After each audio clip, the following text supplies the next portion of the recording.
ကောင်းဆုံးချမ်းသာရအောင်ရှာလောကလူတိုင်းဟာနေ့စဉ်နဲ့အမျှဘာကိုရှားနေကြသလဲလို့မေးရင်ချမ်းသာဒုက္ခရှားနေကြတာလောကလူတွေဘာတွေအတွက်အလုံးလုံးနေကြသလဲဆိုရင်ချမ်းသာဒုက္ခအတွက်လုံးလုံးနေကြတယ်ဓမ္မစစ်အားဖြင့်သေသေးချာချာစစ်ဆေးပြီးတော့ကြည့်ပဲဆိုလို့ရှိရင်လူသားတွေအလုံးရှာဖွေနေကြတာချမ်းသာဒုက္ခအတွက်ပဲတချို့ကပြောလိုက်ပဲချမ်းသာဒုက္ခရှာတာမဟုတ်ပါဘူးအလုတ်ရှာတာပါလို့ပြောကောင်းပြောလိုက်မယ်မြန်မာပြည်ကအလုတ်တယ်မကဘူးနိုင်ငံရခြားတိုင်းတစ်ပါးထွက်ပြီးတော့အလုတ်ရှာကြဟုတ်တယ်အလုတ်ကဘာအတွက်လဲဆိုရင်အလုတ်ကပိုက်ဆံအတွက်ပေါ့ဒါဖြင့်ပိုက်ဆံကဘာလို့ဖို့ရုံးလို့မေးလို့ရှိရင်ချမ်းချမ်းသာသာနေဖို့ပဲအဲ့တော့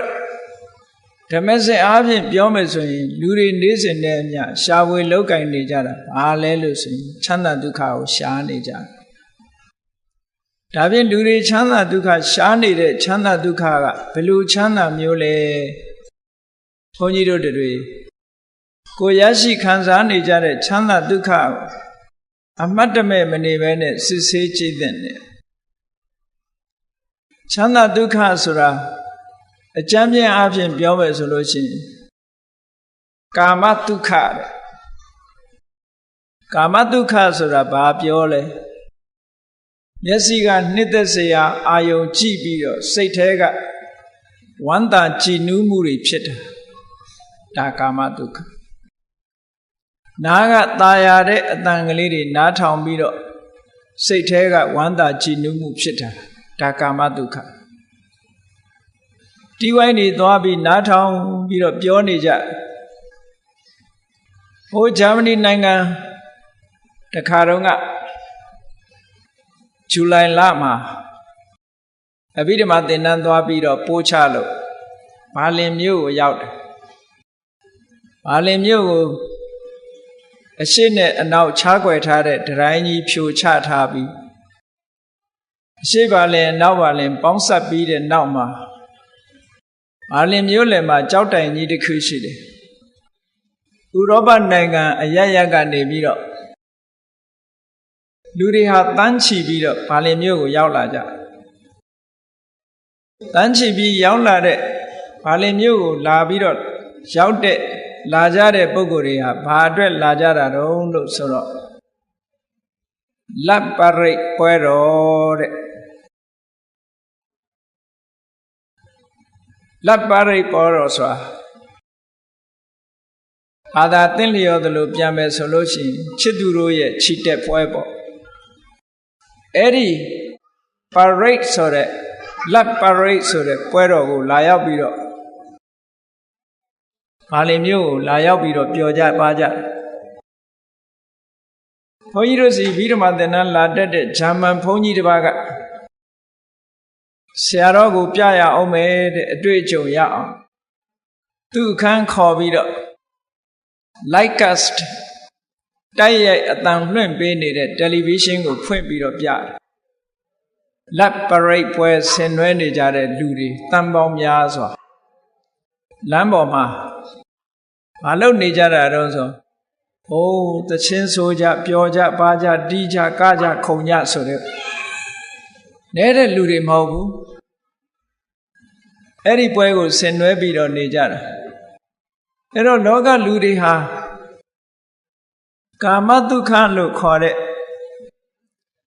မျက်စိကနှစ်သက်စရာအာယုန်တွေကြည့်ပြီးတော့ပျော်ရွှင်ချမ်းသာမှုရကြတယ်နားကလည်းနားထောင်ပြီးတော့ပျော်ရွှင်ချမ်းသာမှုတွေကိုရကြတယ်ဒီနှစ်ခုကတော့အများဆုံးပဲလို့ပြောရအောင်သို့တော့တခြားချမ်းသာဒုက္ခရှားနေကြတာတွေရှိသေးတယ်ဘာတွေလဲမွေးကြိုင်တဲ့အနတ်နေနဲ့ပျော်ရွှင်ချမ်းသာမှုကိုရှာကြတယ်ဒါကတော့ငြိမ်ငြိမ်သက်သက်ပဲမွေးကြတဲ့ခုနကလိုစူးစူးညံညံကတာခုံတာမရှိဘူးမွေးကြိုင်တဲ့အနတ်နဲ့ပျော်ရွှင်မှုချမ်းသာတာကတော့ချမ်းသာမှုကိုရှာတာကတော့ သူလည်းပဲကြီးမားတဲ့ရှားကြံမှုကြီးပဲဘာဖြစ်လို့တော့ဆိုလို့ရှိရင်ကဘာမှာလိုက်ပြီးတော့ကြည့်လိုက်အမွှေးနတ်သာထုတ်တဲ့ကုမ္ပဏီတွေဟာနဲတာမဟုတ်ဘူးအမွှေးနတ်သာထုတ်တဲ့ကုမ္ပဏီတွေနော်ရေမွေးတို့ပေါင်တာတို့ဆိုတဲ့စသဖြင့်အမွှေးနတ်သာထုတ်တဲ့ကုမ္ပဏီတွေဟာသိချမ်းသာနေကြဘာဖြစ်လို့လဲဆိုလို့ရှိရင်လူတွေကမွေးချိုင်မှုနဲ့ပျော်ရွှင်ချမ်းမြေ့မှုကိုရှာကြတာ哦ဒါကြောင့်မို့လို့အမွှေးနတ်သားတွေထုတ်လို့ရောင်းချမှုဟာလည်းပဲအင်မတန်ကြီးမားတဲ့စီးပွားရေးလုပ်ငန်းကြီးဖြစ်လာတယ်လူတွေရဲ့ချမ်းသာဒုက္ခကိုဖန်တီးပေးတဲ့သဘောဒါရင်လားလို့ဆိုမကသေးဘူးအရသာရှိတဲ့အစာအာဟာရလေးတွေကိုစားပြီးတော့ပျော်ရွှင်မှုကိုရှာကြတယ်အိမ်တိုင်းမှာလည်းပဲမိဖို့ကြောင့်လေးတွေရှိတာလူတိုင်းလည်းချက်ကြပြုတ်ကြတယ်သို့တော်လည်းအိမ်တိုင်းမိဖို့ကြောင့်ရှိပေမဲ့လူတိုင်းချက်ပြုတ်စားပေမဲ့လို့နိုင်ငံတိုင်းမြို့တိုင်းမှာစားတော့ဆိုင်ကြီးတွေကဟိမ့်နေအောင်ရှိတယ်။ဘာဖြစ်လို့လဲလျှာနဲ့ချမ်းသာမှုကိုရှားနေကြလို့ပဲလျှာနဲ့ချမ်းသာမှုကိုရှားကြတာလျှာမှုနဲ့ချမ်းသာမှုကိုရှားနေသမျှကာလပတ်လုံးလောကမှာအမတန်ကြီးမားတဲ့စားတော့ဆိုင်ကြီးတွေပေါ်ထွန်းနေအောင်မှာပဲလူတွေရဲ့အရသာပေါ်မှာမမောတွေ့တာမှုဖြင့်ချမ်းသာဒုက္ခကိုရှာတဲ့ကိစ္စဘယ်တော့မှအပိတတ်မှာမဟုတ်ဘူးမြန်မာလူမျိုးတွေကမြန်မာထမင်းဟင်းစားရတာကြားလာတဲ့အခါကျတော့ကိုရီးယားချက်ကလေးတို့အရသာရှာကြတယ်နော် Chinese cuisine တရုတ်လက်ရာကိုရီးယား cuisine ကိုရီးယားလက်ရာအိန္ဒိယ cuisine နော်အိန္ဒိယလက်ရာအမျိုးမျိုးနဲ့စားတော့ဖွယ်အမျိုးမျိုးတွေကိုမှာယူစားတော့ပြီးတော့နေကြတာတဲ့ဒါလူတွေခံစားလို့ရတဲ့ချမ်းသာဒုက္ခတွေပဲကောင်းမွန်လာတဲ့ရတာတွေကိုခံစားရင်လူတွေဟာချမ်းသာဒုက္ခပျော်ရွှင်မှုကိုရရှိနေကြတယ်နောက်တစ်ခုကတော့အထီးအတွေ့လို့ဆိုတဲ့ဖုဒ္ဓဘာအာယုန်နဲ့ပျော်ရွှင်ချမ်းမြေ့မှုကိုရှာကြတယ်ဒါကြောင့်မို့လို့လူတွေဝတ်စားဆင်ရင်တဲ့အဝတ်တွေဟာလည်းအမျိုးမျိုးအထီးအတွေ့ကောင်းတဲ့အဝတ်တွေအမတန်ခမ်းနားတဲ့ဆိုပါကြီးတွေနဲ့အိပ်ရတယ်အလွန်ခမ်းနားတဲ့ဆက်တီကြီးတွေထိုင်လိုက်ရင်အိပ်ဆက်သွားတဲ့ဆက်တီကြီးတွေလူတွေမှာဒါတွေဟာချမ်းသာဒုက္ခဒီချမ်းသာဒုက္ခတွေကိုမိမိတို့အတိုင်းအတာအလိုက်ခံစားနေကြတယ်အဲ့ဒီချမ်းသာခံစားတာတွေဟာတကယ်စဉ်းစားကြည့်ပဲဆိုလို့ရှိရင်အစဉ်အတန်းအနှိမ့်အမြင့်အလိုက်ထူးခြားမှုရှိပါတယ်ရှိတော့လေဒီချမ်းသာဒုက္ခတွေဟာသူ့တန်ရာသူ့ဘဝနဲ့သူဟာချမ်းသာဒုက္ခရနေကြတာလူတွေသာဒီလိုချမ်းသာဒုက္ခကိုရတာမဟုတ်ဘူးတိရစ္ဆာန်တွေလည်းရနေတာပဲဒီချမ်းသာဒုက္ခမိမိတို့မျက်စိအောက်မှာရှိတဲ့ကြောင်ကလေးတွေခွေးကလေးတွေလည်းပဲဟောဒီကာမဒုက္ခဆိုတာသူတို့အထိုက်လျောက်ရှိတာထိုက်လျောက်ရှိတယ်တရဝတိုင်းဟာကာမဂုဏ်အာယုန်လို့ဆိုတဲ့ချမ်းသာဒုက္ခတွေရဖို့ရာအတွက်ပတာထ၅ပါးမျက်စိနားနာလျှာကိုယ်လို့ဆိုတဲ့ပတာထ၅ပါးမှာထိတွေ့လာတဲ့ကာမဂုဏ်အာယုန်တွေနဲ့ပတ်သက်ပြီးပျော်ရွှင်ချမ်းမြေ့မှုကိုရနေကြတာကြီးပဲတဲ့အကုန်သူ့အတိုင်းအတာနဲ့သူရနေတာလူတွေမှာလည်းအစဉ်တန်းရှိသလိုတိရစ္ဆာန်တွေမှာလည်းသူ့အစဉ်နဲ့သူရရှိနေကြတိရစ္ဆာန်လေးတွေရတဲ့ချမ်းသာဒုက္ခထိုတိရစ္ဆာန်လေးတွေကလူတွေရတဲ့ချမ်းသာဒုက္ခလဲမလားဆိုလဲမှာမဟုတ်ဘူးသူ့ဟာလေးနဲ့သူတော့သဘောကျတယ်ဒါကြောင့်မို့လို့ပြာပုံထဲမှာအိတ်နေကြခွေးကလေးကိုအိမ်မော်တင်ပြီးတော့တိတ်ပေမဲ့အိတ်ချင်မှအိတ်မှာပြာပုံလေးကိုသဘောကျဘာဖြစ်လို့သူလည်းသူချမ်းသာသူခံစားနေတယ်အလုံးဟာ သူကြိုက်တဲ့အစာတရိစ္ဆာန်တွေလည်းတရိစ္ဆာန်တွေကြိုက်တဲ့အစာအာဟာရနဲ့သူဟာသူခြေနှပ်ပြီးတော့နေကြတယ်ဒါကြောင့်မို့ဓမ္မစကြာမှာမြတ်စွာဘုရားကဟောထားတယ်မို့လားကာမဒုက္ခနဲ့ပတ်သက်လာလို့ရှိရင်ကာမေတုကာမဒုက္ခလိကာနုယောကောဟိနောတကယ်တော့ဒီချမ်းသာဒုက္ခလူတွေခံစားလို့ရတဲ့ချမ်းသာဒုက္ခတွေမှာအညံ့ဆုံးပဲဘာဖြစ်လို့ညံ့ဆုံးလဲဆိုရင်တရိစ္ဆာန်တွေရတဲ့ချမ်းသာဒုက္ခနဲ့ဘာမှမထူးတရိစ္ဆာန်တွေကလည်းမျက်စိနဲ့မြင်ပြီးတော့ကျေနပ်တာပဲနားကကြားပြီးတော့လည်းကျေနပ်မှုရတာပဲနှာခေါင်းနဲ့ရှူပြီးတော့ကျေနပ်မှုရတာပဲဘာမှမထူးဘူးလောကီဘုံသားကာမတ္တဝါတွေရရှိတဲ့ချမ်းသာဒုက္ခမျက်စိနာနာလျာကိုယ်လို့ဆိုတဲ့ပတာရ၅ယုတ်နဲ့ပတာရ၅ခုနဲ့ထိတွေ့ခံစားရတဲ့ချမ်းသာဒုက္ခတွေကြီးဆိုလို့ဒီချမ်းသာဒုက္ခတွေဟာအထင်ကြီးစရာတစ်ခုမှမရှိပါဘူးတဲ့အဝတ္တမအညံ့ဆုံးသောချမ်းသာဒုက္ခဘုန်းကြီးတို့တွေဟောဒီကာမဒုက္ခဆိုတာလူဘုံရောက်လာလို့ရှိရင်လူတိုင်းဟာကာမဒုက္ခဆိုတာရရှိနေကြတယ်ကိုယ်အိယာလေးပေါ်မှာကိုယ်အိပ်ဆက်ပြီးတော့နေရတယ်ကာမဒုက္ခပဲကိုယ်ကြိုက်တဲ့ထမင်းဟင်းလေးစားနေရတယ်စိတ်ချမ်းသာတယ်ကာမဒုက္ခပဲကိုယ်ကြိုက်တဲ့သချင်းလေးအတန်လေးနားထောင်နေရတယ်ချမ်းသာတယ်ပျော်ရွှင်တယ်ကာမဒုက္ခပဲကိုယ်ကြိုက်တဲ့အနံ့ကလေးနမ်းရှူနေရတယ်ပျော်ရွှင်တယ်ချမ်းမြေ့တယ်ကာမဒုက္ခပဲမျက်စိကနေကိုမြင်နေတာလေးမြင်နေရလို့ရှိရင်စိတ်ထဲမှာချမ်းသာတယ်ကာမဒုက္ခပဲနားတဲ့ကตายရတဲ့အတန်လေးတွေနားထောင်ပြီးတော့စိတ်ထဲမှာကြည်နူးမှုရတယ်ဒါတွေလည်းကာမဒုက္ခပဲမျက်စိကမြင်သမျှအာယုနားကကြားသမျှအတန်နှာခေါင်းကနမ်းရှူရသမျှနှစ်သက်စရာအနတ်လျှာနဲ့ထိတွေ့ပြီးခံစားရတဲ့အရာသာခန္ဓာကိုယ်နဲ့ထိတွေ့ပြီးရရှိရတဲ့ခံစားရတဲ့အရာသာအဲ့ဒီအရာသာတွေမှန်သမျှဟာဒါကာမဒုက္ခပဲအဲ့ဒါကြောင့်ဖြစ်ပေါ်လာတဲ့ပီတိသောမနတရှင်ထဲမှာကြည်နူးမှုနဲ့ဝမ်းသာမှုဟာဒါကာမဒုက္ခလို့ဒီလိုခေါ်တယ်အဲ့ဒီကာမဒုက္ခကိုသာလျှင်ဘုန်းကြီးတို့တွေသိတယ်ဒီတဲ့အစင်မြင့်တဲ့ဒုက္ခဆိုတာမသိဘူးမသိတော့ဒီချမ်းသာဟာအကောင်းဆုံးချမ်းသာလို့ထင်ဒီတဲ့ချမ်းသာတာဟာတွေ့လည်းမတွေ့ဘူးမြင်လည်းမမြင်ဘူးကြားလည်းမကြားဘူးကိုယ်တိုင်လည်းမခံစားဘူးဆိုတော့ဒီချမ်းသာတဲ့ကောင်းတဲ့ချမ်းသာမရှိဘူးလို့ယူဆကြမှာပဲ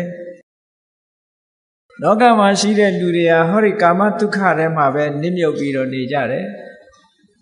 အဲ့ဒီကာမဒုက္ခမြတ်စွာဘုရားကထောက်ပြတယ်ဟိနောအောက်တန်းကြတယ်အဆင့်ဆင့်ကြည့်လိုက်မယ်ဆိုရင်ဆိုပါစို့တရိစ္ဆာန်နေချမ်းသာဒုက္ခတဲ့လူချမ်းသာကတာလွန်တယ်လူချမ်းသာတဲ့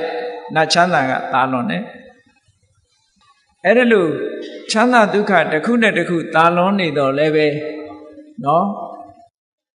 တရိစ္ဆာန်ကလည်းသူချမ်းသာလေးနဲ့သူကျေနပ်နေတာပဲလူတွေကလည်းသူချမ်းသာလေးနဲ့သူကျေနပ်နေတာပဲ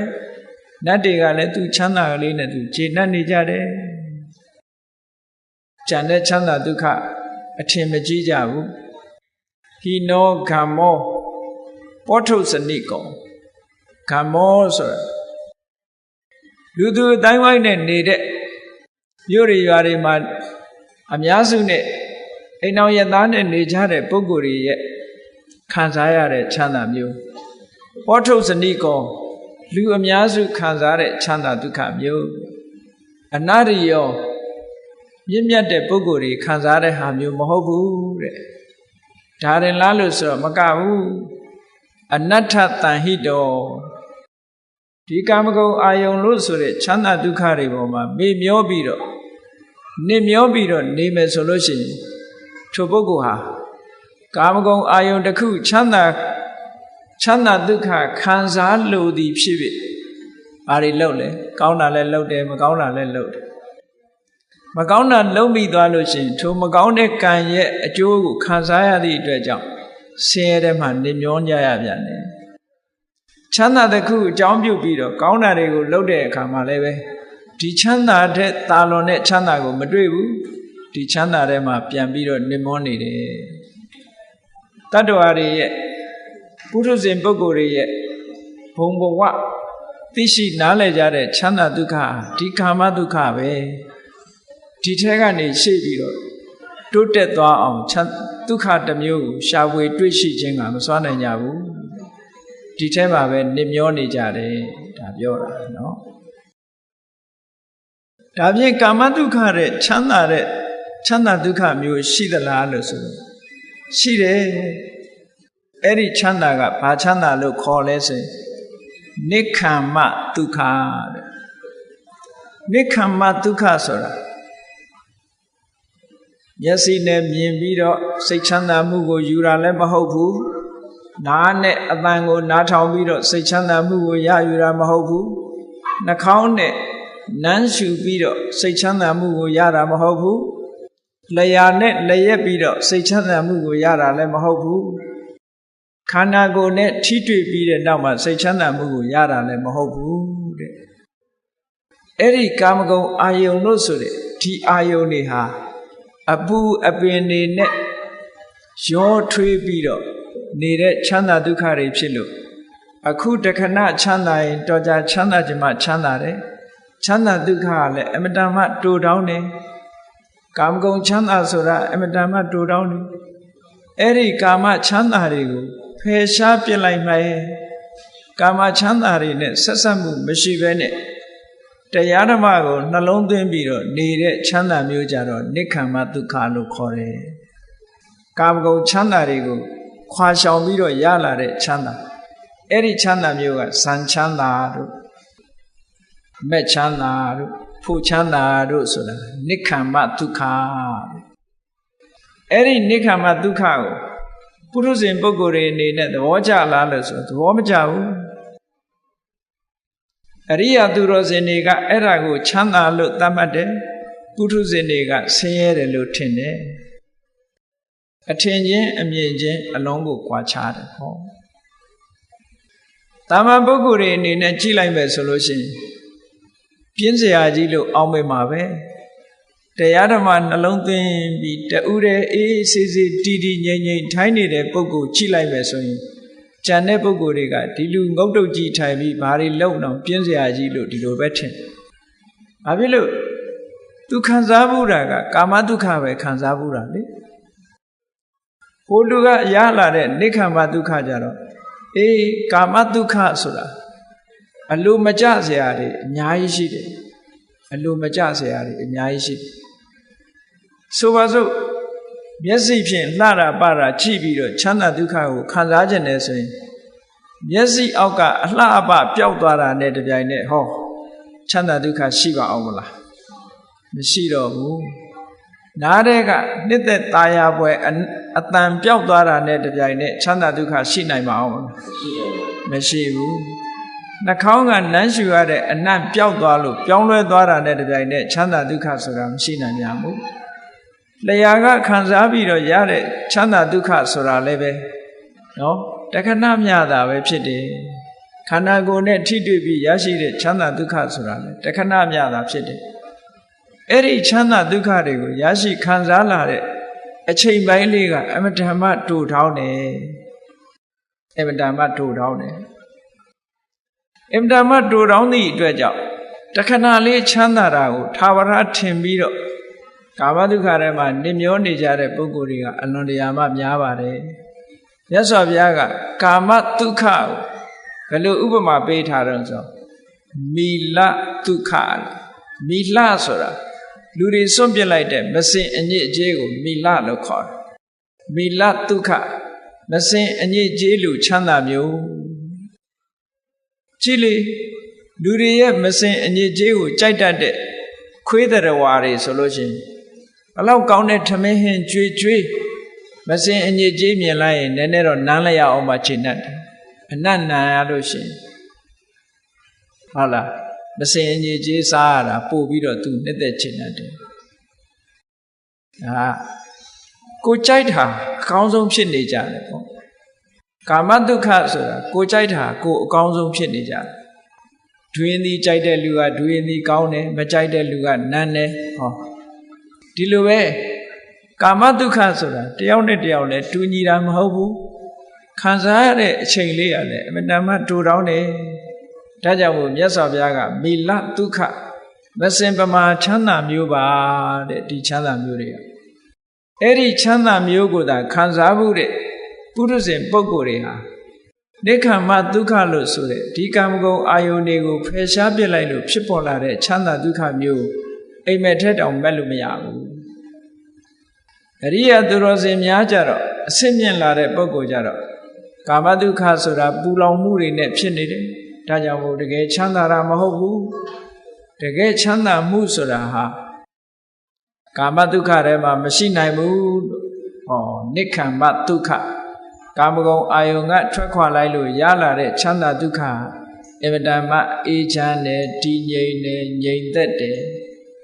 ပူပင်ခြင်းမရှိဘူးနိက္ခမဒုက္ခရထားတဲ့ပုဂ္ဂိုလ်တယောက်ဟာကာမဒုက္ခလို့မျက်စိအမြင်အောက်ကပျောက်သွားလို့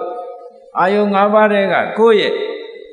ဒီပတ္တာရတွေအတွင်းကနေပျောက်သွားသည့်အတွက်ကြောင့်လဲပူလောင်ခြင်းဆိုတာမဖြစ်ဘူးပျောက်သွားတဲ့ဇေယျလည်းအကြောင်းမရှိဘူးဒါကြောင့်မို့နိက္ခမဒုက္ခအမှန်တမ်းမှချမ်းသာတဲ့ချမ်းသာဒုက္ခလို့ဒီလိုဟောတာနော်နိက္ခမဒုက္ခမရဘူးဆိုလို့ရှိရင်တော့ကာမဒုက္ခကိုပဲအကောင်းဆုံးလို့ဒီလိုထင်ကြမယ်ပေါ့ကောင်းပြီနိက္ခမဒုက္ခတဲ့ချမ်းသာတဲ့ဒုက္ခတစ်ခုထပ်ပြီးတော့ပြောမယ်ဆိုလို့ရှိရင်ဥပတမဒုက္ခငြိမ်းအေးတဲ့ချမ်းသာငြိမ်းအေးတဲ့ချမ်းသာဆိုတာတဏ္ဍိဒုက္ခနိဗ္ဗာန်မှာရှိတဲ့ချမ်းသာမျိုးနိဗ္ဗာန်ဆိုတာအပူပင်ကိလေသာတွေအလုံးချုပ်ငြိမ်းသွားလို့ပူတတ်တဲ့သဘာဝတရားတွေလည်းတစ်ခုမှမရှိဘူးပူစေတတ်တဲ့သဘာဝတရားတွေလည်းတစ်ခုမှမရှိဘူးရုပ်ဓမ္မနန္ဓမဆိုတာတွေပြောင်းလဲပြီးပျက်စီးတတ်တဲ့အရာတွေလည်းတစ်ခုမှမရှိဘူးသာဝရငြိမ်းနေတဲ့အငြိမ့်တတ်ကြီးများတာဖြစ်တယ်အဲ့ဒီအငြိမ့်တတ်ဆိုတာကြတော့သာဝရချမ်းသာတဲ့ချမ်းသာပုရုဇဉ်ပုဂ္ဂိုလ်တွေအနေနဲ့သာဝရအငြိမ့်တတ်လို့ဆိုတဲ့ဥပဒမဒုက္ခ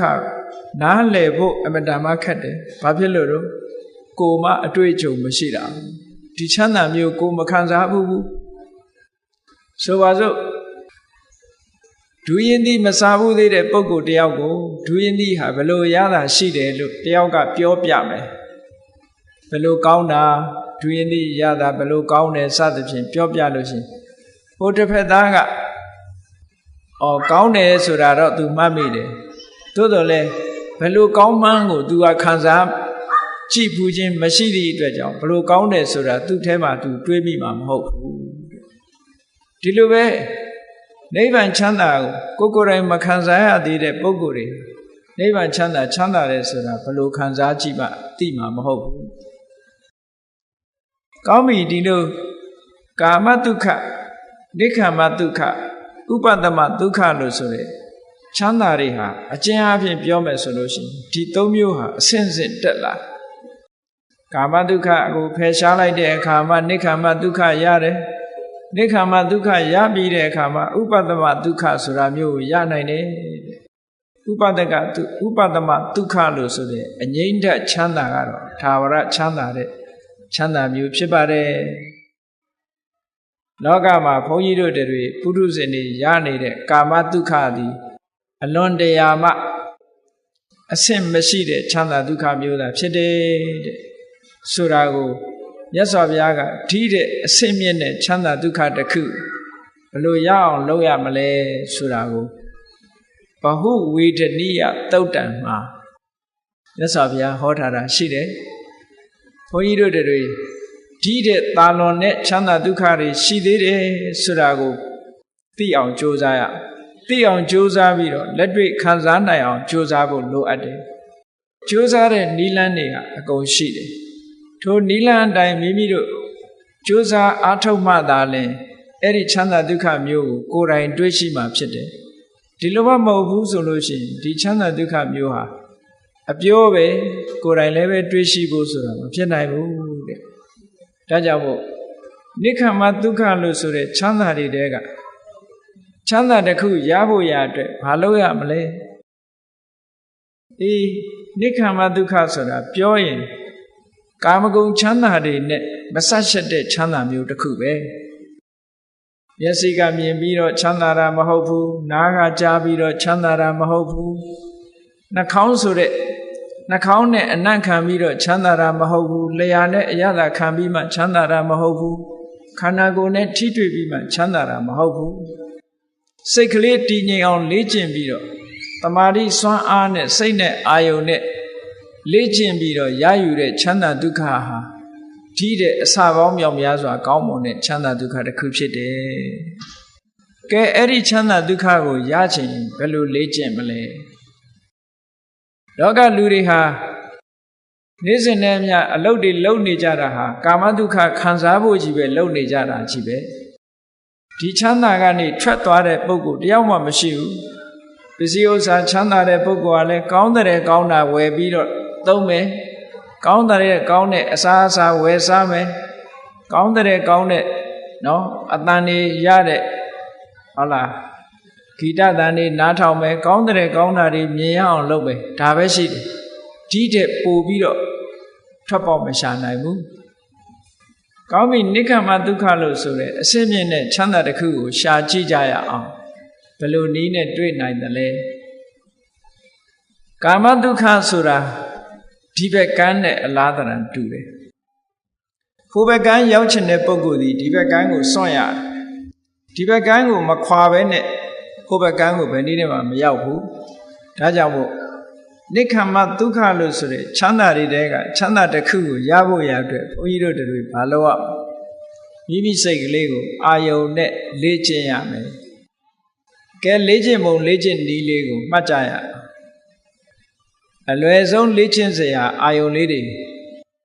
ကိုယ်အနီးနားမှာရှိတယ်ကိုယ်အနီးနားမှာရှိတယ်ကတိုင်းရှုတယ်လို့ခေါ်တာပေါ့အဲ့ဒီကတိုင်းတွေက10မျိုးရှိတဲ့ထဲမှာလွယ်ကူတဲ့ကတိုင်းကလေးတွေတခုပြောရမယ်ဆိုလို့ရှိရင်အညိုရောင်ကတိုင်းဟောအညိုကိုအင်္ဂလိပ်လို blue လို့ပြန်တော့ဒီအပြာရောင်ကတိုင်းလို့လဲဆိုနိုင်တယ်နီလပိတအဝါရောင်ကတိုင်းလောဟိတအနီရောင်ကတိုင်းဩရတအဖြူရောင်ကတိုင်းကောင်းပြီအဖြူရောင်ပေါ်မှာဘယ်လိုလေ့ကျင့်မလဲလို့ဆိုလို့ရှိရင်ဖြူရောင်ပေါ်မှာကတိုင်းရှုမယ်ဆိုလို့ရှိရင်ကိုယ့်ရဲ့စိတ်တည်ငြိမ်မှုအားနေတာမနေတာသို့မဟုတ်အတွေးလွန်တာရှိမရှိအဲ့ဒါနဲ့ညှိပြီးတဲ့အခါကျတော့မကြီးလွန်မသေးလွန်ကတိုင်းဝန်းလေးတစ်ခုကိုဖန်တီးရမယ်ဖွေးဖြူနေတဲ့စက္ကူလေးတစ်ခုကိုဝိုင်းဆက်နေအောင်ကိုက်ပြီးတော့ကိုရှိမှာနော်စက္ကူဖြူလေးကိုအဝိုင်းလေးကိုက်ပြီးတဲ့အခါကျတော့ကိုရှိမှာအလွယ်တကူကြည့်လို့ရမယ့်နေရာလေးမှာထားရမယ်နောက်ခံကအဲ့ဒီအဖြူရောင်လေးပေါ်ပြီးတော့ထင်းလာအောင်အပြာနောက်ခံပဲဖြစ်စေအစိမ်းနောက်ခံပဲဖြစ်စေအနီနောက်ခံပဲဖြစ်စေနိုင်ခံလေးတစ်ခုထားအဲ့ဒီပေါ်မှာအဖြူဝိုင်းကလေးတင်ထားပြီးတဲ့အခါကျတော့မျက်စိဖွင့်ပြီးတော့ကိုယ်နဲ့မလှမ်းမကမ်းရှိကလေးမှာမျက်ချထားပြီးတော့မျက်စိဖွင့်မျက်စိကိုမေးမေးလေးလည်းမထားရဘူးပြူးပြူးကြီးလည်းမထားရဘူးပဂတိကြည့်တဲ့အနေထားလေးတိုင်ကိုမျက်စိအနေထားပုံမှန်လေးတိုင်ထားပြီးတော့အဲ့ဒီအဖြူရောင်လေးကိုစိုက်ကြည့်မယ်စိုက်ကြည့်ပြီးတဲ့အခါမှာကိုယ်စိတ်ထဲကနေပြီးတော့အဖြူဆိုတာလေးကိုစိတ်ထဲမှာထပ်တလဲလဲအဖြူနဲ့ကာလာလေးပေါ်မှာစိတ်ရောက်နေဖို့အမြဲတမ်းလိုတယ်ဒါအဖြူရောင်လို့စိတ်ထဲမှာမှတ်နေရမယ်ပေါ့အဲ့ဒါဩရတကတိုင်းရှုတယ်လို့ခေါ်တယ်ပေါ့နော်အဲ့လိုအဖြူနဲ့စိတ်ပြီးတော့စိုက်ပြီးတော့ကြည်နေပြီလူတိုင်းဒါလေ့ကျင့်လို့ရတာပဲမျက်စိနဲ့အာယုံနဲ့စိုက်ပြီးတော့လေ့ကျင့်တယ်တဏှာကြီးလောက်လေ့ကျင့်လိုက်မယ်သို့မဟုတ်နိုင်ဝက်လောက်လေ့ကျင့်လိုက်တယ်ဆိုလို့ရှိရင်မျက်စိထဲမှာအဲ့ဒီအဖြူဝိုင်းလေးဟာမျက်စိထဲမှာဆွဲသွားပြီဆိုလို့ရှိရင်မျက်လုံးလေးကိုမှိတ်ကြည့်လိုက်မျက်လုံးလေးကိုမှိတ်ထားလိုက်လဲဟောဒီမျက်စိထဲမှာလိုပဲစိတ်ထဲမှာအဖြူရောင်လေးကပေါ်နေတယ် စိတ်ထဲမှာပေါ်လာတဲ့အဖြူရောင်လေးကိုဥက္ကဋ္ဌနမိတ်လို့ခေါ်တယ်စိတ်ထဲကမှတ်ထားလိုက်ပြီအဲ့ဒီအဖြူရောင်လေးကိုဥက္ကဋ္ဌနမိတ်ဆိုတာစိတ်ကမှတ်ယူထားလိုက်တာခုနတုန်းကမျက်စိဖွင့်ကြည့်ပြီးတော့လေ့ကျင့်နေတာကပရိကမ္မနမိတ်လို့ခေါ်တယ်စတင်ပြီးတော့အလုတ်လုတ်နေတာစတင်ပြီးတော့အလုတ်လုတ်နေတဲ့အာယုန်နမိတ်ကလေးကိုစိတ်နဲ့မှတ်နေတာမှတ်မိသွားပြီဆိုရင်ဥက္ကဋ္ဌနမိတ်လို့ခေါ်တယ်အဲ့ဒီဥက္ကဋ္ဌနမိတ်ပေါ်မှာဆက်လက်ပြီးတော့တည်တည်ငြိမ်ငြိမ်နဲ့ဆက်ပြီးတော့ကြိုးစားသွားမယ်ဆိုလို့ရှိရင်အဲ့ဒီအဖြူရောင်လေးဟာတာမန်အနေထားတယ်မကတော့ပဲနဲ့ဖိတ်ဖိတ်တောက်လာတဲ့ဖြူဆွတ်ဆွတ်အရောင်လေးအဖြစ်ပြောင်းလဲပြီးတော့လာလိမ့်မယ်စိတ်ထဲမှာအဲ့ဒီဖြူဆွတ်ဆွတ်အရောင်ကလေးပြောင်းလဲလာပြီဆိုတာနဲ့တပြိုင်နက်ဒီပုဂ္ဂိုလ်ရဲ့စိတ်တွေဟာလည်းပဲအမတန်ငြိမ်းလာပြီဒီအဖြူရောင်လေးကလွဲလို့သူ့စိတ်လေးဟာအဖြူရောင်လေးကနေတခြားအာယုံကိုအဖြူရောင်လေးကလွဲပြီးတခြားအာယုံကိုစိတ်ထဲမှာမရောက်တော့ဘူးစိတ်ထဲမှာဟောဒီအဖြူရောင်လေးပေါ်မှာကိုယ်စိတ်လေးကငြိမ်ကြသွားတယ်အဲ့ဒီဖြူဖွေးဝန်းလက်လာတဲ့ဒီအာယုံလေးဟာပฏิဘာကနမိတ်လို့ခေါ်တယ်အဲ့ဒီပฏิဘာကနမိတ်လေးပေါ်မှာ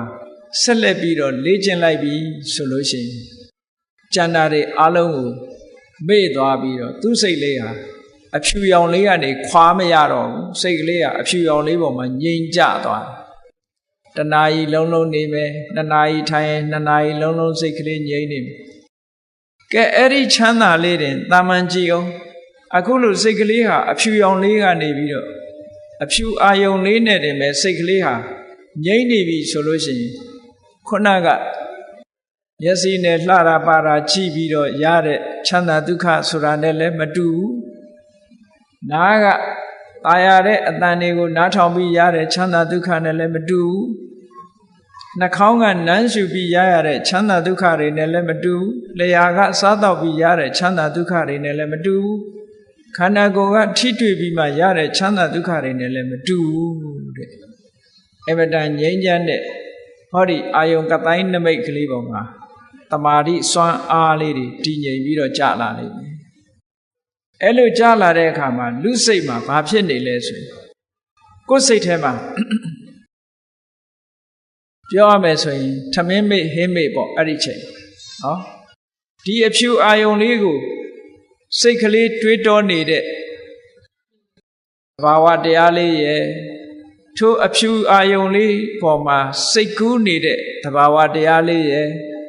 ထိုအဖြူအာယုံလေးပေါ်မှာကျင့်တ်နှစ်ချိုက်နေတဲ့ပီတိကလေးရဲ့စိတ်ထဲမှာအမတန်မှငြိမ်းချမ်းနေတဲ့ဒုက္ခလေးရဲ့တည်ငြိမ်နေတဲ့တမာတိလေးရဲ့ဟောဒီ၅မျိုးပဲရှိတယ်အဲ့ချိန်အဲ့ဒီ၅မျိုးဟာစုပေါင်းပြီးတော့စွမ်းဆောင်လိုက်ပြီးဆိုလိုက်တာနဲ့တပြိုင်နက်ဒါကိုပြောတာဇံလို့ဆိုတာအဲ့ဒါကိုခေါ်တယ်ဇာနာဆိုတာရဲ့အဓိပ္ပာယ်ကလူတွေကဇံဆိုလို့ရှိရင်ကောင်းကင်ပြန်တယ်လို့အောင်းမေးနေတာမဟုတ်ဘူးဒီအဖြူရောင်လေးပေါ်မှာစိတ်ကစိုက်ပြီးတော့ရှုမှတ်နေတာလေးကိုဒါဇံလို့ခေါ်တယ်စိတ်ကလေးကတခြားရောက်မသွားတော့ဘူးခွာလို့မရတော့ဘူးဒီအဖြူရောင်လေးပေါ်မှာအလုံးလုံးနေတယ်အလုံးလုံးတဲ့သဘောလေးတွေကဘာတော့စိတ်ကလေးနဲ့အာယုံနဲ့တွေးပေးနေတာရဲ့စိတ်ကလေးက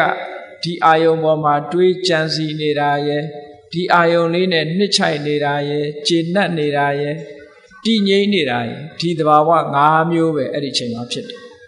အဲ့ဒီသဘာဝ၅မျိုးရင့်တန်လာတာကိုတပြိုင်နက်လုံနေတာကိုဒါဇာနာလို့ခေါ်တယ်ဇာနာကဲအဲ့ဒီဇာနာဆိုတဲ့အဆင့်ရောက်လာတဲ့အခါမှာဘာတွေကင်းသွားတော့ဆိုလို့ရှိရင်မြတ်စွာဘုရားကဟောထားတယ်ဝိဝိစေဝကာမေဟိဝိဝိစအကုတလေဟိစိတ်ကလေးအဲ့ဒီအဖြူရောင်အာယုံလေးပေါ်မှာထားနိုင်ပြီဆိုလို့ရှိရင်တဲ့ခုနကပြောတဲ့ကာမတုခပေါ်မှာကျဉ်တ်နေတဲ့အတွေးတွေတခုမှမရှိတော့ကာမအာယုံပတာရ၅ယုတ်ပတာရ၅မျိုးနဲ့ထိတွေ့ပြီးခံစားရတဲ့ကာမအတွေးတွေတခုမှမရှိတော့ဘူးခံစားခြင်းတဲ့စိတ်တွေတခုမှမရှိတော့ဘူးအဲ့ဒီချိန်ချုပ်ငြိမ်းသွားဝိဝိသအကုသလေဟိဓမ္မေဟိကျန်တဲ့အကုသိုလ်တရားတွေလည်းအဲ့ဒီချိန်မှာငြိမ်းကြသွား စိတ်ထဲမှာပူပန်တာတို့တောကဖြစ်တာတို့ဘာတစ်ခုမှမရှိတော့ငြိမ့်သွားပြီးတော့ဘာဖြစ်လဲဝိဝေကသသဝိတကံသဝိစာရံအတွေးလေးနဲ့စိတ်ကူးမှုလေးဟောဒီအာယုံလေးပေါ်မှာတွေးနေတာရဲ့စိတ်ကူးနေတာရဲ့ဒီနှစ်ခုသဝိတကံသဝိစာရံဝိဝေကဇံပိဋိဒုက္ခံကာမဂုဏ်အာယုန်နေငြိမ်ကျသွားလို့ဖြစ်ပေါ်လာတဲ့တမာရိချမ်းသာလေးဝိဝေကဇပိဋိဒုက္ခခြေနှက်နေတာရဲ့နှစ်ချိုက်နေတာရဲ့အဲ့ဒီသဘာဝလေးနှစ်ခုဖြစ်ပြီးတော့စိတ်ကလေးဟာဒီအာယုန်လေးနဲ့ပျော်မွေ့ပြီးတော့ချမ်းသာနေတဲ့ချမ်းသာကိုပထမဇန်ချမ်းသာလို့ခေါ်ပါတယ်အဲ့ဒီပထမဇန်ချမ်းသာဒီခုနကကာမချမ်းသာနဲ့စာလိုက်ရင်အလွန်မြင့်မားတဲ့ချမ်းသာတစ်ခုဖြစ်သွားတယ်ဒီချမ်းသာဒုက္ခကခုနကဆိုပါစို့တခြင်းနားထောင်မယ်ဘယ်နှနာရီနားထောင်လို့ရမျက်စိကကိုကြည့်ကျင်တာတွေကြည့်တယ်ဘယ်နှနာရီကြည့်နိုင်လဲအကန့်အသတ်တွေရှိလျှာကကောင်းတာတွေစားတယ်ဘယ်နှခါစားနိုင်မလဲနော်တနေ့ကုန်မစားနိုင်ဘူးဤလာတယ်ဘယ်ရာပဲဖြစ်ဖြစ်တာမန်ကာမချမ်းသာတွေဟာစားပြီးလို့ရှိရင်ဝါလာလို့ရှိရင်မကောင်းတော့တာကြီးပဲအကုန်လုံးနေ့စဉ်နဲ့အမျှဝက်သားကြိုက်တဲ့လူဝက်သားကြီးချက်ကျွေးကြည့်နောက်ဝက်တောင်ကြည့်ကြမှာမဟုတ်တော့နော်အဲ့ဒီကြတော့ကြည့်လေအနောက်နိုင်ငံရောက်နေတဲ့ဗမာလူမျိုးတွေဘာတန်းတာရမြအောင်မေးနေတယ်ချင်မောင်ဟင်းဟုတ်လားသူတို့စီမှာမရှိတော့ချင်မောင်ရွက်ကလေးပါလေးများရှိရင်ပေးသားမှာဆိုတာတော့ကာမဂုဏ်အာယုံချမ်းသာဆိုတာအဲ့ဒါမျိုးတွေပဲကြာလို့ရှိရင်ဤလာတာဟောခုနကပြောရတဲ့ဇန်ချမ်းသာကတော့ဘယ်တော့မှဤသွားတာမရှိဘူးတဲ့တင့်တိမ်အာရမှုဆိုတာမရှိဘူးချမ်းသာဒုက္ခရနိုင်တယ်တခါတော့ကဒီချမ်းသာဒုက္ခကိုနားမလည်ဘူးဆိုလို့ရှိရင်နော်ကာမချမ်းသာကိုအကောင်းဆုံးလို့ခေါ်ကာမဒုက္ခကိုအကောင်းဆုံးလို့ထင်ကြတယ်တခါတော့ကနိခန္ဓာတွေဒီကနေ့ခေတ်အိန္ဒိယနိုင်ငံမှာချိန်လို့ခေါ်တယ်ချိန်ဘုန်းကြီးတွေဒီကနေ့ခေတ်မှာလည်းရှိတာသူတို့က naked အဲ့ဒီချိန်ဘုန်းကြီးတွေနဲ့မြတ်စွာဘုရားနဲ့တွေ့ဆုံပြီးတော့စကားပြောကြအဲ့ဒါလို့စကားပြောတဲ့အခါမှာချိန်ဘုန်းကြီးတွေကသူတို့ကပင်ပင်ပန်းပန်းနဲ့ခက်ခက်ရင်ရင်အကျင့်နေကျင့်မှချမ်းသာကိုရတယ်လို့သူတို့ကယူဆတယ်သူတို့ပြောတဲ့စကားလေးကဒုက္ခတနန္တရံဒုက္ခံချမ်းသာဆိုတာတဲ့ဒုက္ခနဲ့ရှင်းမှရတယ် no pain no gain ဆိုတာမျိုးပေါ့နော် no pain no gain အနာခံမှအသာဆန်ရတယ်ဆိုတဲ့ဘောဒုက္ခခံမှချမ်းသာကိုရနိုင်တယ်လို့ဒီလိုပြောပြီးတော့မြတ်စွာဘုရားကိုသူတို့ကဘယ်လိုပြောတော့ဆိုအရှင်ဂေါရမနဲ့ဗိမိသာရမင်းကြီးနဲ့နှိုင်းရှင်ကြည့်ရင်ဗိမိသာရမင်းကြီးကအရှင်ဂေါရမတဲ့ပိုချမ်းသာတယ်တဲ့သူတို့ကအဲ့လိုပြောတယ်မြတ်စွာဘုရားရတဲ့ချမ်းသာနဲ့ဗိမိသာရမင်းကြီးရဲ့ချမ်းသာကပိုချမ်းသာတယ်ပေါ့ဆိုတော့မြတ်စွာဘုရားကအေးမင်းတို့ဒီစကားအမှတ်တမဲ့ပြောလိုက်တာနဲ့တူတယ်ငါမေးမယ်တဲ့ဗိမိသာရမင်းကြီးဟာတဲ့မလုံမရှက်နဲ့သူ9ရက်တိတိတနေရာထဲမှာထိုင်းနေနိုင်လားတဲ့လုံးဝမရွှေ့မပြောင်းမလုံမလက်နဲ့တနေရာထဲမှာသူထိုင်းနေနိုင်လားဆိုမနေနိုင်ဘူး9ရက်မပြောနဲ့နော်9ရက်မပြောနဲ့9နာရီတောင်မထိုင်နိုင်ဘူး9နာရီမပြောနဲ့9မိနစ်တောင်ခက်ခဲတယ်မလုံမရှက်ထိုင်းနေဘူးဆိုတာမြတ်စွာဘုရားကပြောတယ်အေးငါကတမာရီစွမ်းအားနဲ့မလှုပ်မရှက်9ရက်လဲထိုင်နိုင်တယ်ဒီတယ်လဲပို့ပြီးတော့ထိုင်နိုင်တယ်လုံးဝလှုပ်ရှားမှုမပြုဘဲနဲ့အဲ့တော့ဘယ်သူကပို့ချမ်းသာတာလဲနော်မြတ်စွာဘုရားရဲ့ချမ်းသာမှုကဆင်းရဲဒုက္ခမလာလို့ထိုင်လို့ရတာပေါ့ဆင်းရဲဒုက္ခလုံးဝမလာဘူးကာယိကဒုက္ခညောင်းတာညာတာကြိုက်တာခဲတာဆိုတာလုံးဝမရှိစေတသိကဒုက္ခစိတ်ထဲကစိတ်မပါလို့ပြင်းရည်ညီးငွေလာတာမျိုးဆိုတာမရှိကာမချမ်းသာဆိုတာပြင်းရည်ညီးငွေလာတတ်တယ်ပြင်းရည်ညီးငွေမှုတွေရှိတယ်ဟောအခုပြောတဲ့နိက္ခမဒုက္ခလေ့ကျင့်ပြီးတော့ရယူလိုက်ပြီဆိုရင်ပြင်းရည်ညီးငွေသွားတာဘယ်တော့မှမရှိဘူးဒါကြောင့်မို့ပထမဇန်ချမ်းသာကိုဝိဝေကသပိတိဒုက္ခတဲ့ကာမဂုဏ်အာယုန်နေစိတ်ငြိမ်သွားသည့်အတွက်ကြောင့် ကာမဂုဏ်အာယုန်တွေကိုစွန့်လွတ်လိုက်လို့ရရှိလာတဲ့ချမ်းသာဒုက္ခမျိုးပါဒီလိုပြောတာနော်အဲ့ဒီချမ်းသာဒုက္ခကကာမဒုက္ခတဲ့အစပေါင်းများစွာမြတ်တယ်ဒါဖြင့်ဘုန်းကြီးတို့တွေကထင်ကောင်းထင်လိုက်ပဲဒီပထမဇန်ချမ်းသာဆိုတာအကောင်းဆုံးပဲလို့ဒီလိုထင်ကောင်းထင်လိုက်မဟုတ်သေးဘူးတဲ့သူ့တဲ့ကောင်းတာရှိသေးတယ်အကောင်းတွေကိုရွေးချယ်ရအကောင်းဆုံးချမ်းသာကိုရွေးမယ်ဆိုပထမဇန်ချမ်းသာမှာမကောင်းတာတွေကဘာရှိတုံးဆို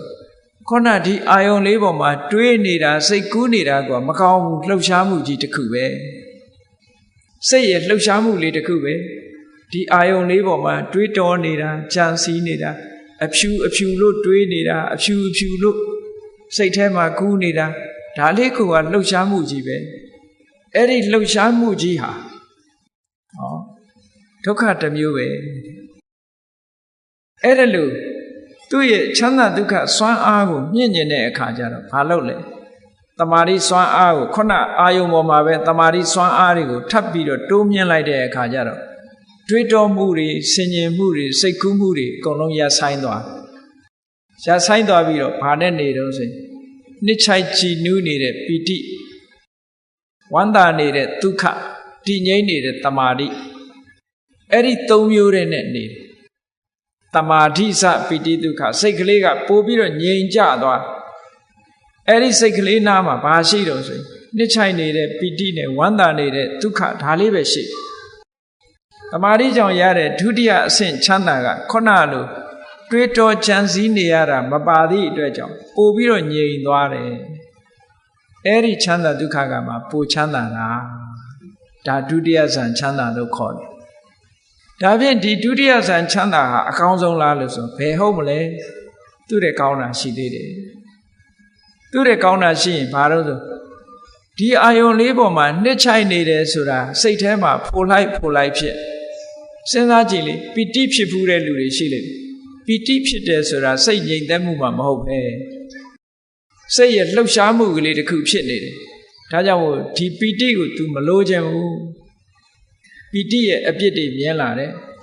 ဒုက္ခလို့ဆိုတဲ့ဒီပီတိရဲ့အပြစ်တွေကိုမြင်လာတဲ့အခါကျတော့ तू ကဘာနဲ့ယက်တီကိုကြိုးစားလာတယ်တမာတိစွမ်းအားတွေမြင့်လိုက်တဲ့အခါကျတော့ပီတိဆိုတာမလာတော့ပဲနဲ့ဝမ်းသာခြေနှက်နေတာလေးရဲ့တည်ငြိမ်နေတာလေးရဲ့နှစ်ခုတည်းနဲ့နေအဲ့ဒီချမ်းသာကိုတော့တတ္တိယဇန်ချမ်းသာလို့ခေါ်တယ်ပီတိဆိုတဲ့လှုပ်ရှားမှုတစ်ခုဖယ်ရှားပလိုက်တယ်ဖယ်ရှားပြလိုက်သည့်အတွက်ကြောင့်လှုပ်ရှားမှုကင်းပြီးတော့ငြိမ်သက်အေးချမ်းတဲ့ချမ်းသာဒုက္ခသူရသွားတယ်အဆင့်ပိုမြင့်သွားဒါဖြင့်သူကတွေးမိလိမ့်မယ်ဒီတတ္တိယဇန်ချမ်းသာဟာအကောင်းဆုံးလားမဟုတ်သေးဘူးတဲ့ဒီတဲ့ချမ်းသာတာရှိသေးတယ်ဒီတဲ့ချမ်းသာတာကခုနက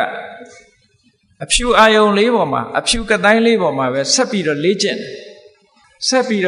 တော့ဒုက္ခဆိုတဲ့ဝမ်းသာကြည်နူးနေမှုသည်စိတ်ရဲ့လှုပ်ရှားမှုတစ်ခုဖြစ်တယ်ဒုက္ခဆိုတာစိတ်ရဲ့အနာရောဂါတစ်မျိုးဖြစ်တယ်ဒါကြောင့်မလိုချင်ဘူးဒုက္ခလည်းမလိုချင်ဘူးဒုက္ခလည်းမလိုချင်ဘူးဝမ်းသာတာလည်းမလိုချင်ဘူးဝမ်းနည်းတာလည်းမလိုချင်ဘူးအားလုံးကိုဖယ်ရှားပစ်လိုက်တဲ့အခါကျတော့ခံစားမှုမထင်ရှားတဲ့တည်ငြိမ်မှုလေးရဲ့အာယုန်တစ်ခုတည်းပေါ်မှာဆွဲပြီးတော့နေတဲ့တမာတိလေးရဲ့အဲ့ဒီနှစ်ခုတည်းနဲ့ခံစားမှုမထင်ရှားဘူးဆိုတာဥပိ္ပခာတည်ငြိမ်နေမှုကတမာတိဥပိ္ပခာနဲ့တမာတိဒီနှစ်ခုတည်းတင်ဆိုတော့ခံစားမှုတွေကမလာဘူးသည့်အတွက်ကြောင့်အဲ့ဒီအချိန်မှာသူ့ရဲ့ချမ်းသာဒုက္ခဟာအငြိမ်ဆုံးချမ်းသာဒုက္ခဖြစ်သွားတယ်ဘာမှလှုပ်ရှားမှုမရှိတော့အဲ့ဒီအချိန်မှာဆိုလို့ရှိရင်လူရဲ့အသက်ရှူမှုတောင်ရပ်တန့်သွားတယ်ရပ်သွားပြီမဲ့လို့အသက်မရှူလို့သေမှာမဟုတ်ဘူးပို့ပြီးတော့ငြိမ်ချမ်းသွားတယ်သူကနော်ဆရာဝန်တွေကတော့ပြောလိုက်ပဲအသက်မရှူဘဲနဲ့လူတယောက်ဟာမနေနိုင်ဘူးလို့ပြောလိုက်မယ်နော်သို့တော့အဲ့ဒီစရုဒ္ဓဆံဝင်စားလိုက်လို့ချမ်းသာဒုက္ခရသွားတဲ့ပုဂ္ဂိုလ်ဟာအသက်မရှူတော့အသက်မရှူဘဲနဲ့ငြိမ်းချမ်းနေတဲ့ငြိမ်းချမ်းမှုမျိုးကိုသူကခံစားရတယ်အဲ့ဒီချမ်းသာဒုက္ခကပို့ပြီးတော့မြတ်ပါတယ်တဲ့ဒီအဆင့်တွေဟာကြော်လွှားလိုက်တာနော်ပထမကတွေးတောမှုစိတ်ကူးမှုဆိုတာနှစ်ခုအနှောက်အယှက်သဘောထားပြီးတော့ဖယ်လိုက်တဲ့အခါ ကျေနပ်မှုဝမ်းသာမှုနှစ်ချိုက်မှုနဲ့ဝမ်းသာမှုတခါနှစ်ချိုက်မှုကိုမကြိုက်တဲ့သဘောနဲ့ဖယ်ရှားပြစ်လိုက်တဲ့အခါချမ်းသာဝမ်းသာမှုနဲ့တည်ငြိမ်မှုတခါဝမ်းသာမှုကိုမကျေနပ်လို့ဖယ်ရှားပြစ်လိုက်တဲ့အခါကျတော့ဝမ်းသာမှုမထင်ရှားတဲ့ခံစားမှုကလေးနဲ့တည်ငြိမ်မှုနှစ်ခုတည်းတင်ကြတော့စိတ်ဟာအငြိမ်ဆုံးအဆင့်ကိုရောက်သွားပြီအဲ့ဒီအဆင့်ရောက်သွားတဲ့တမာရီစွမ်းအားနဲ့ဒီလိုတမာရီစွမ်းအားရထားတဲ့ပုဂ္ဂိုလ်တယောက်ဟာကောင်းကင်ပြန်ခြင်းလဲပြန်လို့ရသွားပြီနော်မြေရှိုးခြင်းလဲရှိုးလို့ရသွားပြီအဘိညာဉ်တွေဖန်ဆင်းလို့ရသွားပြီအဲ့ဒီအဆင့်ကြတော့ဒါဖြင့်ကောင်းပြီကောင်းကင်ပြန်တယ်ဆိုတာဘယ်လိုလုပ်ပြန်ရလဲသူကလည်းစီကံစနစ်နဲ့လောက်ရ systematically ပေါ့တကယ်ကိုစနစ်တကျလောက်မှပြန်လို့ရတယ်အနှုတ်ဖို့ဆိုပြန်လို့မရဘူးနော်မြေရှိုးခြင်းလဲရှိုးခြင်းတိုင်းရှိုးလို့မရဘူးဆိုပါစို့မြေရှိုးခြင်းတယ်ဆိုလို့ရှိရင်ဒီတိုင်းကောက်ရှိုးပဲရမှာတော့မြေကြီးကအမာကြီးပဲဘယ်လိုလုပ်ရှိုးမရ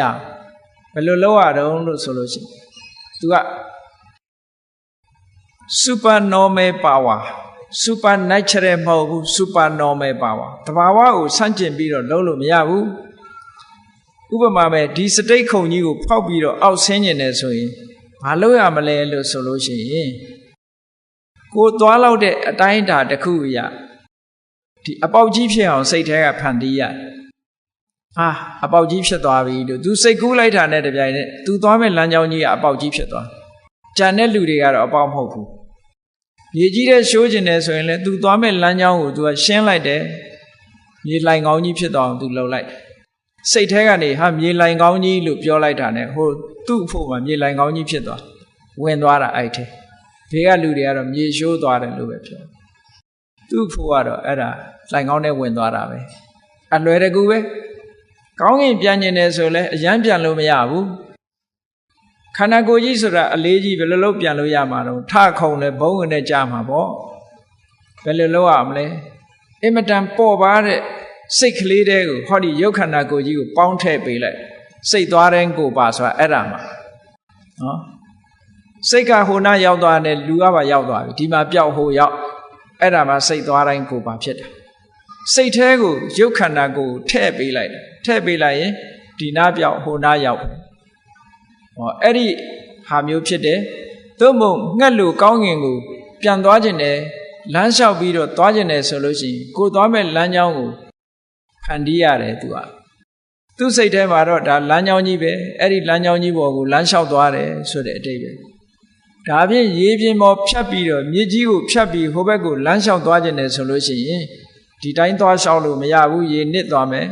ဘာလုပ်ရမလဲကိုလျှောက်မဲ့နေရာကိုလျှောက်လမ်းဖန်တီးရမယ်ရေပြင်ပေါ်မှာသူကလမ်းလို့ပြောလိုက်လို့ရှိရင်သူ့အဖို့မှာလမ်းကြီးဖြစ်သွားသူစိတ်ကူးလိုက်တာနဲ့ဖြစ်သွားတယ်အဲ့ဒီလမ်းပေါ်မှာသူလျှောက်သွားဂျန်တဲ့လူလျှောက်သွားမြုပ်မှာပဲဒီလိုသူက systematically လုပ်ရတာမြေကြီးထဲမှာတောင်ကောင်းထဲမှာဘာတွေရှိသလဲလို့ကြည့်ချင်လို့ရှိရင်လေဒီတိုင်းကြီးသွားကြည့်မမြင်ရဘူးတကူဆိုတာပဲပဲလို့ဒီတိုင်းကြီးလောက်ရတာမဟုတ်ဘူး systematically ပဲကဲဘုန်းကြီးတို့တရားချက်ခင်သူတော်စင်ပြိဿတ်တို့ညမှောင်နေတယ်လျှက်စစ်မီးတွေလည်းမရှိဘူးအမှောင်ကြီးတွေကိုကြည့်ချင်လို့ရှိရင်ဘာလို့ရဓာမီးကလေးနဲ့ထိုးကြည့်ရတယ်မဟုတ်လား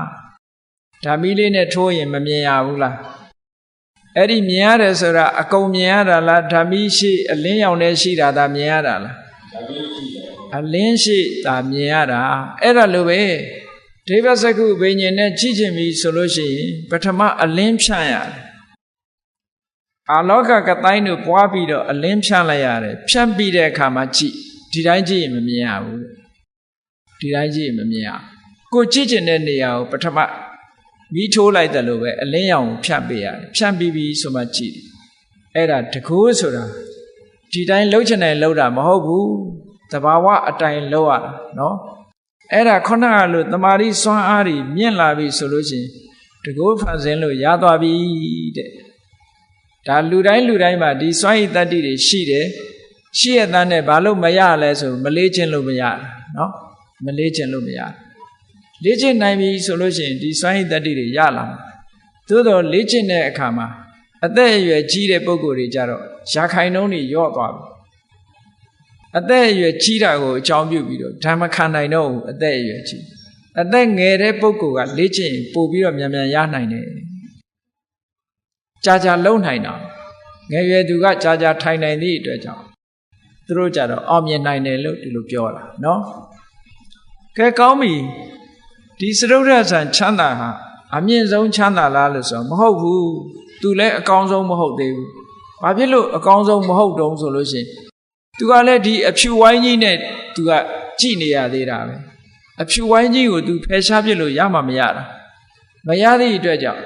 သူကလည်းပဲဒီအဖြူဝိုင်းကြီးနဲ့ဆက်ဆက်ပြီးတော့တွေးနေရသည့်အတွက်ကြောင့်ချမ်းသာဒုက္ခလို့မဆိုနိုင်သေးဘူးတဲ့ဒါဖြင့်သူ့ရဲ့ချမ်းသာတာဖြစ်အောင်ဘယ်လိုလုပ်ရတော့ဆိုရင်စိတ်แท้ကနေပြီးအဲ့ဒီအဖြူဝိုင်းကြီးကိုဖြောက်လိုက်ဩရတကတိုင်းဆိုတဲ့အဖြူကတိုင်းကြီးကိုစိတ်แท้ကနေဖြောက်လိုက်ရင်ဘာကြံတော့ဟာလာဟင်းလင်းကြီးကြံအဲ့ဒါကို space လို့ခေါ်တယ်အာကာသလို့ခေါ်တယ်နော်အဖြူဝိုင်းကြီးကိုစိတ်แท้နဲ့ဖြောက်လိုက်တဲ့အခါကျတော့အဖြူနေရာမှာကွက်လက်ကြီးတစ်ခုကြံရစ်တယ်အဲ့ဒီကွက်လက်ကြီးကိုအနန္တအာကာသလို့နှလုံးသွင်းပြီးတော့ကြည့်လိုက်တယ်မျက်စိနဲ့ဆက်ဆက်တဲ့ရုပ်နဲ့ဆက်ဆက်တာတွေတခုမှအလိုမရှိနော်ကောင်းကင်ဆိုတာ space ဆိုတာဘာမှမရှိတဲ့အရာတစ်ခုဖြစ်သွားတယ်ကွက်လက်ကြီးအဲ့ဒီကွက်လက်ကြီးပေါ်မှာစိတ်ကိုငြိမ်အောင်လုပ်ပြီးတော့ထားလိုက်တာတဲ့ခုနကအဖြူဝိုင်းကိုမကြည့်တော့ဘဲနဲ့ကွက်လက်ကြီးနဲ့တင်ပဲသူကသွားလိုက်တာအဲ့ဒါကြတော့အာကာသနိစ္စယတနာဇံလို့ခေါ်တဲ့အရူပဇံတစ်မျိုးကိုသူရသွားတယ်အဲ့ဒါကြတော့ပို့ပြီးတော့ချမ်းသာဒုက္ခပိုမြင့်နေတဲ့သူ့ရဲ့ချမ်းသာဒုက္ခကပိုမြင့်သွားတယ်ဒါဖြင့်သူအကောင်းဆုံးလားလို့ဆိုမဟုတ်ဘူးသူတဲ့ကောင်းတာရှိသေးတယ်သူတဲ့ကောင်းတဲ့ချမ်းသာဘာတော့ဆိုရင်အဲ့ဒီကွက်လက်ကြီးနဲ့အလုတ်လုတ်နေတဲ့စိတ်ကလေးကိုပြန်ပြီးတော့ရှုကွက်လက်ကြီးကိုမရှုတော့ဘဲနဲ့ကွက်လက်ကြီးကိုတိနေတဲ့စိတ်ကလေးကိုပြန်ရှုလိုက်တဲ့အခါကျတော့ကွက်လက်ကြီးကိုလည်းကြော်တက်သွားပြီးတော့ဒီအသိစိတ်ကလေးနဲ့ဆက်ကရပ်တည်လိုက်တဲ့အခါဒါကပို့ပြီးတော့ချမ်းသာသွားပြန်တယ်ဝိညာဉ်နိစ္စယရဏဇံလို့ခေါ်တယ်တခါဒါချမ်းသာဆုံးလားဆိုတော့မဟုတ်ဘူးသူ့ရဲ့ချမ်းသာတာရှိသေးတယ်တဲ့ဘာလဲလို့ဆိုရင်အေးခုနတုန်းကကွက်လက်ကြီးဆိုတာလည်းမရှိတော့ဘူးနော်အသိစိတ်လေးဆိုတာလည်းကွက်လက်ကြီးပေါ်မှာအာယုံပြုတ်နေတဲ့အသိစိတ်ကလေးဆိုတာလည်းမရှိတော့ဘူးမရှိတာကိုအာယုံပြုတ်လိုက်တယ်ဘာမှမရှိတော့ဘူးဆိုသူ့စိတ်တဲ့အာယုံထဲမှာဘာမှကိုမကြံတော့ဘာမှမကြံတဲ့အာယုံပေါ်မှာစိတ်ကလေးတစ်ခုရပ်တည်နိုင်တယ်ဆိုတာလွယ်တဲ့ကိစ္စမဟုတ်ဘူးဘာမှမရှိတဲ့အပေါ်မှာစိတ်ကိုရပ်တည်ထားအောင်ကြိုးစားလိုက်တာအဲ့ဒါကြတော့အကိဉ္စညာယတနာဇံလို့ခေါ်တယ်ဖရာအလောင်းတောထွက်တုန်းကနီးယူပြီးတော့ကျင့်တဲ့ကအဲ့ဒီအကိဉ္စညာယတနာအဆင့်ကိုဘယ်သူရတော့ဆိုအာလာရကာလမဆိုရယတိကြီးကရောက်တယ်အဲ့ဒီတမာရီစွမ်းအားအာလာရကာလမဆိုရယတိကြီးကရခဲ့တယ်အဲ့ဒီနီးစနစ်တွေအတိုင်းကျင့်လိုက်တာအဲ့ဒီအဆင့်ရောက်သွားဖရာလောင်းကလည်းအဲ့ဒီနီးစနစ်ကိုယူပြီးတော့ကျင့်တော့သူလည်းအောင်မြင်ပေါက်ရောက်သွားအေးအောင်မြင်ပေါက်ရောက်ဖို့အတွက်ဘာလိုအပ်တယ်လဲဆိုရင်နံပါတ်1တတ္ထာယုံကြည်ချက်ရှိရမယ်နံပါတ်2ကြိုးပမ်းအားထုတ်မှုဝိရိယရှိရမယ်နံပါတ်4နံပါတ်3အသိပညာရှိရမယ်ဟောတတ္ထာရဲ့ဝိရိယရဲ့ပညာရဲ့အဲ့ဒီ3ခုနဲ့စွမ်းဆောင်လိုက်မယ်ဆိုလို့ရှိရင်ဒီအဆင့်တွေရောက်သွားတယ်လို့ဒီလိုပြောကဲဒါဖြင့်အဲ့ဒီအဆင့်ဟာအကောင်းဆုံးချမ်းသာလားလို့ဆိုမဟုတ်ဘူးတဲ့အဲ့ဒီတဲ့ချမ်းသာတာတစ်ခုရှိသေးတယ်အဲ့ဒီတဲ့ချမ်းသာတာကြတော့ဘာတော့လို့ဆိုလို့ရှိရင်ခုနကအသိစိတ်ကလေးတွေကဘာမှမရှိတာတွေနဲ့ယက်တည်နေတဲ့အသိစိတ်လေးကိုထပ်လျှော့ချပလိုက်တာအသိစိတ်ရှိတယ်လို့လည်းပြောလို့မရဘူးမရှိတော့ဘူးလို့လည်းပြောလို့မရတဲ့အဆင့်မျိုးဟုတ်လားဘယ်လိုပြောရမလို့ဆိုလို့ရှိရင်ရှိလည်းမရှိဘူးလည်းမဟုတ်ဘူးလို့ပြောတဲ့စကားပဲ။ဘာနဲ့ဥပမာတူတုံးဆိုလို့ရှိရင်ဟိုအိမ်ရှင်မတွေစီပလင်းကိုကြည့်လိုက်တဲ့အခါကျတော့စီကလေးတစ်စက်နှစ်စက်ကြာရင်ဘယ်လိုပြောတော့ဟဲ့စီကုန်းနေပြီစီမရှိတော့ဘူးလို့မပြောဘူးလားပြောတယ်ဒါပေမဲ့သွားကြည့်လိုက်ရင်အဲ့ဒီပလင်းစီကုန်းနေရင်ယူခဲ့စားထည့်မယ်ဆိုရင်ဟဲ့စီတွေရှိနေတယ်လို့မပြောပြန်ဘူးလားအိုက်ကြတယ်ပြောတယ်စီတွေရှိနေတယ်လို့ပြောပြန်တယ်ခုနတုန်းကတော့စီကုန်းနေတယ်လို့ပြောတယ်စားထည့်မယ်ဆိုတဲ့အခါကျတော့စီတွေနဲ့လို့ပြောပြန်တယ်အဲ့ဒါလိုပဲ မရှိဘူးရှိတဲ့ကားပေါ့နော်မရှိဘူးစိတ်ကလေးကမရှိတော့ဘူးလို့ပြောရလောက်အောင်တိမ်မွေ့သွားတယ်ဟောမရှိတော့ဘူးလို့ပြောရအောင်လုံးဝမရှိတော့တာလားလို့ဆိုတော့လုံးဝကြီးတော့လည်းမဟုတ်ဘူးနည်းနည်းလေးတော့ရှိသေးတယ်ပေါ့အဲ့ဒါကိုနေဝတင်ညာနာတင်ညာယတနာလို့စာပေကဆိုတာအသိစိတ်လေးဟာမရှိဘူးလို့လည်းပြောလို့ရတယ်လုံးဝမရှိဘူးကြီးလို့လည်းပြောလို့တော့မရဘူးလို့ဆိုတဲ့အနေအထားမျိုးလေးအဲ့ဒီအသိစိတ်လုံးဝကင်းသွားတဲ့အနေအထားမျိုးရောက်သွားပြီဆိုလို့ရှိရင်ချမ်းသာဒုက္ခအလွန်ချမ်းသာတယ်နိုင်ရှင်ပြီးတော့ပြောရမယ်ဆိုလို့ရှိရင်ဘုန်းကြီးတို့တွေအိပ်ပျော်နေတဲ့အခါနှစ်ချိုက်ချိုက်ကြီးအိမ်မောကြပြီးတော့အိပ်ပျော်နေတဲ့အခါကျတော့ပြောရမယ်ဆိုလို့ရှိရင်ဟိုဒီအတန်မလန်နေလည်းမကြားရဘူးမျက်စိကလည်းဘာမှမမြင်ရဘူးအသိစိတ်မရှိသလိုမဖြစ်ပေဘူးလားအိမ်မက်တွေလည်းမမက်ဘူးဆိုပါစို့ဟုတ်ကလားမမက်ဖဲနဲ့နေတဲ့အခါနှစ်ချိုက်ချိုက်ကြီးအိပ်ပျော်ပြီးတော့သွားလို့နိုးလာတဲ့အခါဘာပြောတော့အိပ်ရတာကောင်းလိုက်တာလို့မပြောဘူးလားပြောတယ်ဘာသိလို့ကောင်းတာလဲအိပ်တယ်ဘာမှမသိဘူးအဲ့ဒါလိုပဲခုနနေဝတိညာနာတိညာရဏဆံရောက်သွားတဲ့အခါအသိစိတ်မရှိသလောက်တိမ်မွေ့သွားတာကိုကောင်းလိုက်တာလို့ပဲပြောရတဲ့ချမ်းသာဒုက္ခပဲဒါဖြင့်ဒီတဲ့ချမ်းသာဒုက္ခရှိသေးလားလို့ဆိုရှိသေးတယ်အသိစိတ်တွေလုံးဝချုပ်ငြိမ်းသွားတယ်ခံစားမှုတွေလုံးဝချုပ်ငြိမ်းသွားတဲ့និရောဓသမပတ္တိဆိုတဲ့အဆင့်မျိုးကိုရောက်သွားလို့ရှိရင်တော့ဒါလုံးဝချမ်းသာသွားပြီလို့ပြောတယ်ဟောချမ်းသာဒုက္ခဆိုတာအဲ့ဒါလို့အဆင့်ဆင့်သွားတယ်ဘုန်းကြီးတို့တွေရရှိနေတဲ့ချမ်းသာဒုက္ခဒီကာမဒုက္ခလို့ဆိုတဲ့အနှိမ့်ဆုံးချမ်းသာဟုတ်တာအဟုတ်ကြီးထင်နေကြရတာဒီတဲ့အဆင့်မြင့်တဲ့ချမ်းသာတွေကအများကြီးပဲနော်အဆင့်မြင့်တဲ့ချမ်းသာတွေက6ခုတောင်ရှိတယ်ဘုန်းကြီးတို့တွေတက်မိတာလှေကားတစ်ထစ်ပဲရှိသေးတယ်နောက်ထပ်တက်အောင်မှတွေ9ထစ်အဲ့ဒီ9ထစ်ချမ်းသာဒုက္ခတွေကိုဘယ်သူမှမရကြဘူးဖုထုစင်နေတာဒီလိုဖြစ်တာပေါ့အကောင်းဆုံးချမ်းသာကိုရအောင်ရှာပါဆိုတာအခုနံပါတ်9ထိအောင်ဒါအကောင်းဆုံးချမ်းသာလို့ခေါ်တယ်ဒါဖြင့်ဒါကအသက်ရှင်နေတဲ့နံပါတ်9အကောင်းဆုံးချမ်းသာနောက်ဆုံးမှာနိဗ္ဗာန်ချမ်းသာဆိုတဲ့ချမ်းသာမျိုးကြတော့ဒါတွေတဲ့အစပေါင်းများစွာသာသွားပြန်တယ်အဲ့ဒီနေရာမှာမေးစရာရှိရှင်သာရိပုတ္တရာမထေရမြတ်ကပြောတယ်နိဗ္ဗာန်ဆိုတာသိချမ်းသာတယ်နိဗ္ဗာန်ဆိုတာသိချမ်းသာတာပဲနဲ့ပြောတော့ဥဒ္ဒယီဆိုတဲ့ယဟန်တစ်ပါးကနေပြီးပြောတယ်အရှင်ဘုရားတဲ့နိဗ္ဗာန်မှာခံစားမှုမရှိဘူးမဟုတ်လားတဲ့ခံစားမှုမရှိဘူးဆိုရင်ဘယ်လိုလုပ်ချမ်းသာတယ်လို့ပြောမှာတော့တဲ့ကြည့်လေအိပ်ပျော်နေတဲ့အချိန်မှာခံစားမှုမရှိဘူးမဟုတ်လားသို့တော့ချမ်းသာတယ်လို့ပြောကြတယ်လေ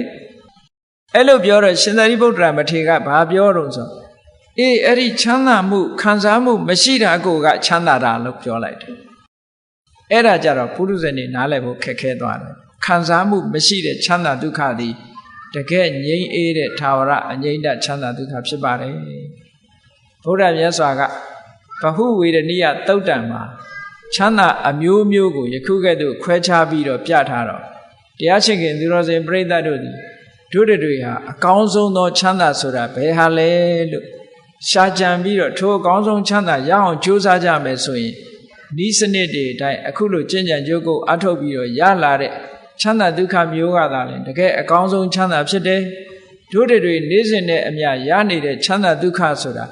ဘာမှပြောပလောက်တဲ့ချမ်းသာဒုက္ခမဟုတ်ဘူးတဲ့တရားဝါအလုံးမွေးရပါရနေတဲ့ချမ်းသာဒုက္ခမြတ်တာဖြစ်တယ်အေးဒီတဲ့မြင့်မြတ်တဲ့ချမ်းသာဒုက္ခတွေတို့တွေဘုရားမြတ်စွာသာသနာတော်ကြီးနဲ့ကြုံတွေ့နေတဲ့အချိန်မှာနည်းနည်းလေးပဲဖြစ်စေညီးကြည့်နိုင်လောက်အောင်ကြိုးစားအားထုတ်မှသင့်မယ်လို့ကိုယ်စီသဘောကျပြီးတော့အကောင်းဆုံးချမ်းသာကိုရအောင်ရှာနိုင်ကြပါစေကုန်သတည်း